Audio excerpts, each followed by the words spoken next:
Шындығында никеден бардық дерсе башталат экен. Мындай айтканда үй бүлө бул чоң бир мамлекеттексекте болот экен. Кайсы бир мамлекетте адамдардын арасында ичара өздөрүнүн арасында ынтымак жок боло турган болсо, ал канча мамлекет чоң болсо дагы, бай болсо дагы тарап кеткени баарыбызга маалым. Пайгамбар алейхиссаламдын жашоосу өчпөс өрнөк.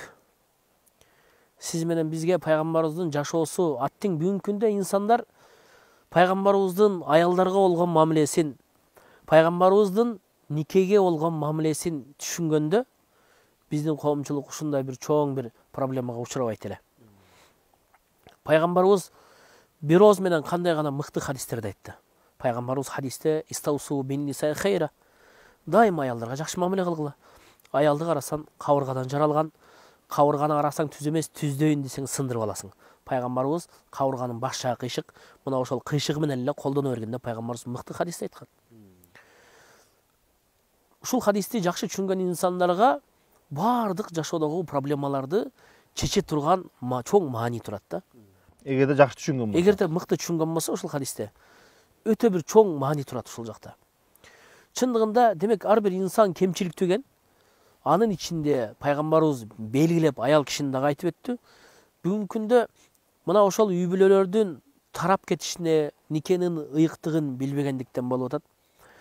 Андан сырткары кыргызда жакшы сөз бар.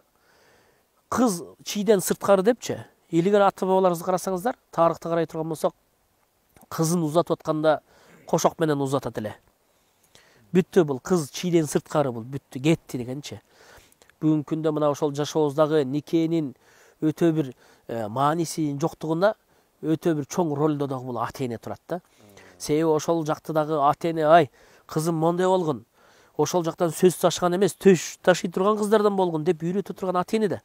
Анан ошол себептен кандай маселе чыкса эле мага кайтып келгин дебесиз. Үйүңдө эмне бар экен, анан холодильникте эмне бар экен, анан күйөөң эмне деп койду. Мына ушул болор болбос сөздөр менен, кичинекей нерсе менен билесиздер, шайтан бул чоң нерсе кылып үй бүлөнү тарап кетиши дагы бүгүнкү күндө ата энелердин дагы өтө чоң жоопкерчилиги бар да. Ошол себептен ата эне дагы мына ушул нерсени ушул мойнуна илиш керек. Себеби деген бүгүнкү күндө кызы ажырап келгенден кийин ата энеси төлгө эмес. Бүгүн бар эртең жок. Бирок өтүп кеткенден кийин ошол кыз кайда барат мисалы? Кыз бүгүнкү күндө ата энеси өтүп кетет.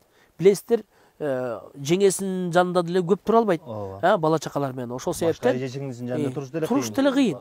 Ошол себептен ошолор менен эле мына ушул тагдырына ыраазы болуп, ошол жактан бир күйөөсүнөн бир жакшы нерсени үмүт этип, бир эле жаман жагын карабастан бир жакшы жагын айта турган болсо, биздин коомчулук жакшы болот беле деген ойдомун. Тойду да карай турган болсок, мисалы той берип аткан элдерди деле карасаң, кыздын ата энеси деле ошол чоңойтуп атканда бир жакшы жака берсемге, ушул кызым бир бактылуу болсо экен деп бардык ата энелердин ниети да.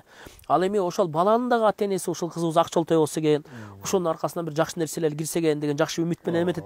Ошол себептен бул жакта ошол баардыгыбыздын жоопкерчилигибиз бар да. Качан гана бирдей ошол үй бүлө жакшы боло турган болсо, коомчулук демек биздин кийинки келе турган муундарыбыз дагы бир туура ой пикирде бир бүтүн болот деген бир ойдобуз. Алла ыраазы болсун.